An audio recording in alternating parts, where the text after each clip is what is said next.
pinagkagaligan ka kay Jenica? Sino mas Oo magaling sa naman. inyo, sa tingin mo? Magaling yung anak ko. Ah, talaga ba? Magaling siya.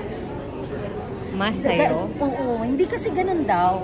Nag-i-improve kapag yung depende sa generation. Pero mas mas nagiging magaling.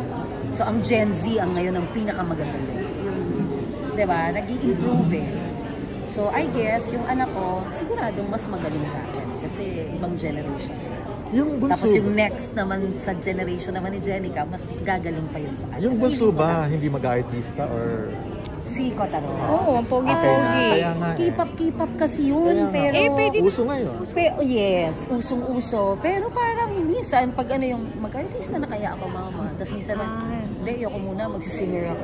Hindi pa settled ang mind. Hindi pa, 21, pero ano pa, pag ganon-ganon pa. Pero ano ba, ano niya, singing talaga? Nagtitraining siya ng singing ngayon, at saka dancing. Tapos Korean language, Japanese language.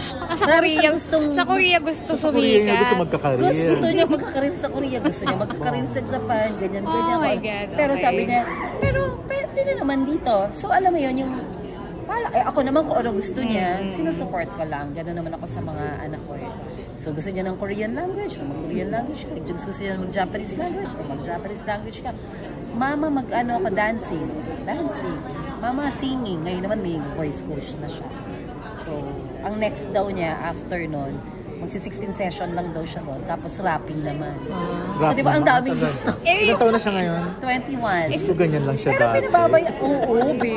Sumalang na Nakita muna natin. kamo siya sa ano. Ngayon matangkad na siya at saka Ganda ng TikTok niyo ha. Wala. Oo, yun. May girlfriend? Ha? May girlfriend. Wala. Ano lang yun? Crush. Mga,